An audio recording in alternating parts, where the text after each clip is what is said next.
Et on voulait savoir un petit peu comment est-ce que vous teniez le pinceau. Oh, du bout des doigts, de toute façon, tout ce qu'on fait, c'est tout, c'est de la sensibilité. Donc on fait tout du bout des doigts. Il ne faut pas être tendu, il faut y aller le plus aisément possible. C'est pas de la peinture, hein, de toute façon. Hein, là, bon, j'ai pris un pinceau parce qu'il y a une petite quantité, mais normalement, on a une bouteille à poncher. Une bouteille à poncher, c'est une bouteille avec un couvercle et tous des petits trous. Ce qui D'accord. fait que, bon, là, le temps que j'ai fait pour faire cette petite bûche de 6 personnes, j'aurais eu le temps de faire une bande de 16 personnes avec la bouteille à poncher. D'accord. Et comment vous savez la force qu'il faut mettre pour étaler?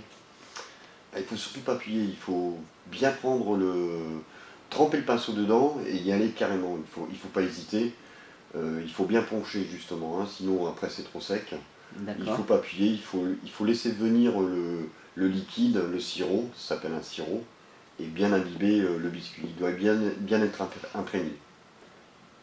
D'accord. Et comment vous savez le mouvement qu'il faut faire Ah, pour étaler correctement le sirop? justement, bon là l'avantage du sirop à café, c'est qu'il est justement coloré. Si jamais j'avais fait une bûche chocolat, le sirop il aurait été neutre, translucide, on ne le voit pas, après c'est au toucher. Mais là on voit, et on voit bien que le sirop, il est bien mis uniformément, et le biscuit, il va se absorber le sirop. D'accord. Et comment vous savez qu'il y a assez de sirop ou pas? Qu'est-ce qui vous permet de voir qu'il y a assez ou pas de sirop? Bon, moi c'est par rapport à mon expérience, je le vois, j'ai pris une certaine quantité, je sais que environ pour une feuille complète, c'est-à-dire pour 16 personnes, on va mettre 75 centilitres de sirop.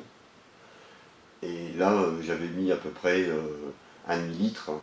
Donc vous pouvez nous expliquer un petit peu le mouvement que vous faites de va-et-vient? Oui, alors, bon, là je tiens une spatule ou une palette courbée, comme on dit. Bon, on va dire que c'est un peu comme le travail du, euh, du plâtrier en bâtiment, hein. On voit qu'on étale, mais ça n'a pas du tout la même texture. Bon, c'est, il faut étaler la crème sans trop appuyer, il y a un juste milieu. C'est tout c'est la sensation. Donc je fais aller ce mouvement de va-et-vient pour bien étaler la crème qui en est uniformément partout. D'accord. Et si vous aviez un conseil par exemple à me donner, moi qui ne connais pas, comment vous pourriez me décrire cette sensation, justement? Là c'est pas évident cette question-là parce que bon justement il faut faire le geste, hein. Justement la formation, il y a beaucoup de regards, mais après il y a aussi la pratique. C'est à fleur de peau. Voilà. C'est pas un massage, c'est à fleur de peau. C'est une caresse. C'est pas un massage en profondeur. Vous pouvez nous expliquer un petit peu ce que vous êtes en train de faire là? Oui. Alors, ça paraît tout à fait anodin de faire ça, mais voilà, je roule ma bûche et après, justement, je vais la resserrer afin qu'il n'y ait aucun trou, justement, dans la bûche. Il ne faut pas que quand le client il coupe dedans, ça casse, parce que bon, il faut bien savoir que là, pour l'instant, c'est souple, la crème au beurre, le biscuit, tout est souple, mais il va sortir du frigidaire, et quand le client il va couper sa bûche, si jamais il y a un trou dedans, la bûche, elle va s'affaisser. Donc, il faut bien que ce soit, une fois que le boudin il est fait, et refroidi, il ne faut pas qu'il y ait de trou, afin que ce soit bien ferme partout.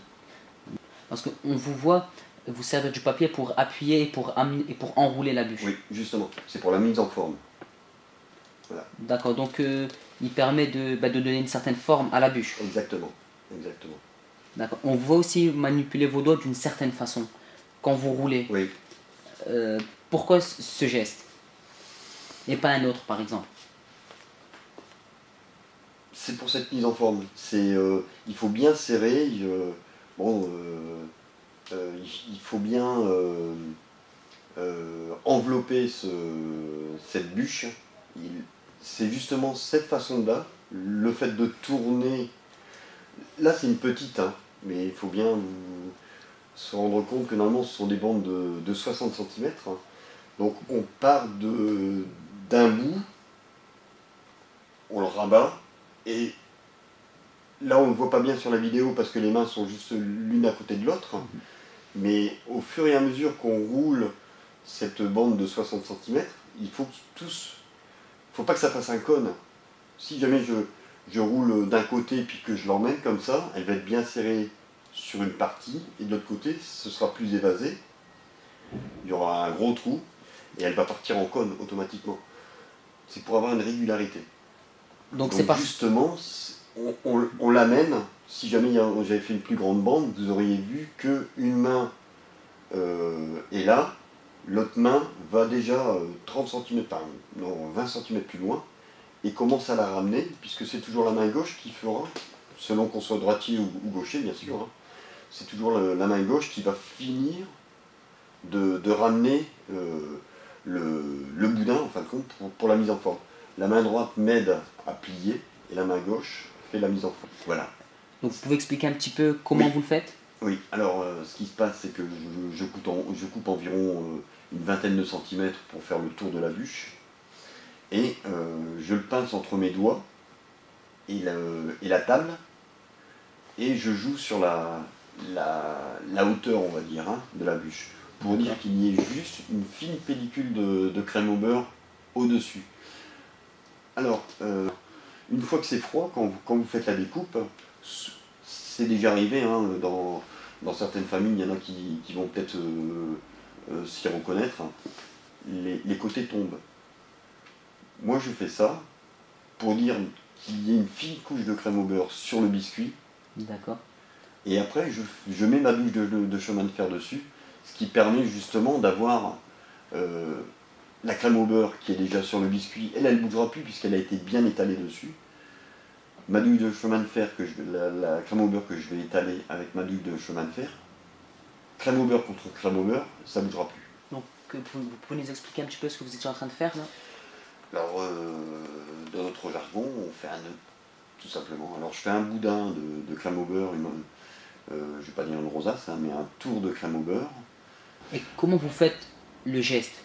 Le geste, hein, alors, je colle ma douille sur le bord de la bûche, D'accord. et j'appuie, tout en tournant. Il faut bien... on peut remarquer de toute façon que je ne fais pas qu'un tour, hein. Je passe une fois, et une deuxième fois je fais un deuxième tour. Le premier tour, c'est pour bien enfoncer la crème dans la génoise, sur les côtés, afin qu'elle colle bien. Parce que si jamais je ne fais pas ça, si jamais je donne juste un petit coup comme ça, au moment où je vais la découper, le nœud il va tomber. Donc j'appuie bien ma douille contre le biscuit afin que la crème au beurre rentre dans ce biscuit, dans tous les interstices, afin qu'il y ait un amalgame, Pour que ça colle. pour que ça colle.